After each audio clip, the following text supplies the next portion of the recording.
Hey guys, Samia here, wedding and portrait photographer based out of Virginia. So if you're new around here, I have a wedding photography education business channel.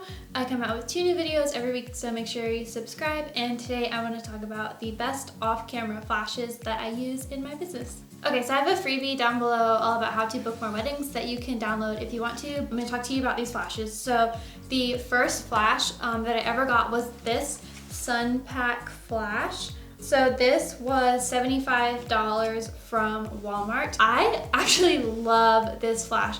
It never failed me. It never didn't fire unless it was, the batteries were dying. It's really a great way to learn how to use a flash and afford a flash because flashes are super expensive. So if you're starting out and you don't know how to use one, I highly recommend this Sunpack DF3600U. I'll link it down below. And it's an affordable option. So also the settings are super basic here. There isn't really a lot you can do. You can learn how to use it manually and automatically. It doesn't have the capability to sync to another flash. So it's a beginner flash, great to use. It has all the things that most flashes do.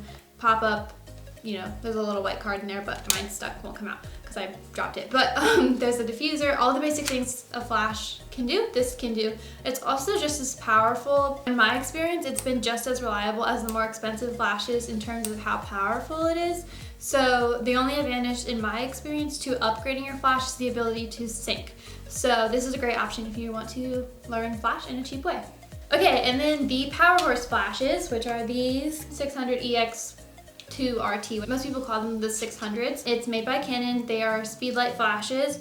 So the advantage of these is that they can sync to each other. So I can make another video on how to actually use a flash, but what I just want to talk about today is the fact that these are the best flashes that I have found. I have dropped them quite a few times and nothing has failed with them. They have a pretty good battery life. I just use regular batteries, not the rechargeable ones. I've been meaning to get rechargeable ones.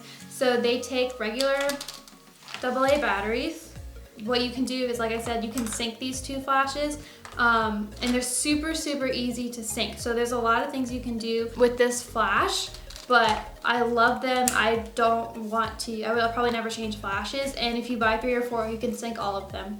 So super easy to use. Yeah, love this flash. Okay, and I'm gonna show you quickly how you would go about syncing a flash, just so you understand the point of upgrading. So what you would do when you get your flash is you turn it on, and then you hit this little sideways arrow, tiny button right here.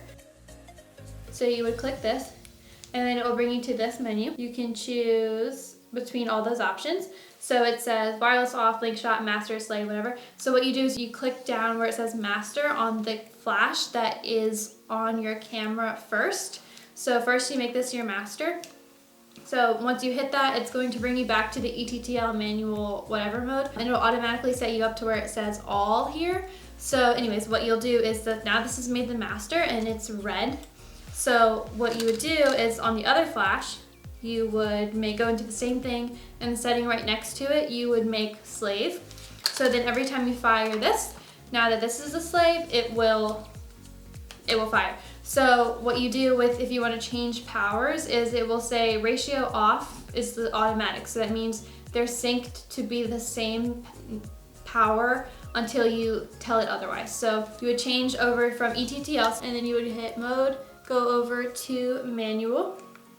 Okay, so now you've decided I'm not going to fire them together at ETTL or automatic. I'm going to choose how strong they are. So once you went to manual, though, it still says all, which means even though you're choosing how powerful they are, they're both going to fire at that same level of power. So what you want to do is turn the ratio, go to ratio and turn the ratio, change the ratio setting to AB. So there's a little button on the bottom right, it says ratio. You want to click this button right here to where it says ratio, and it will change to where it says AB. So A is this one, and you will see on here B is this one. So if you're not sure which one's which, when you look at this flash, it will say B right here telling you that this is B. So you can turn A on however powerful you want and B on however powerful you want from this camera, and then this will be off somewhere else.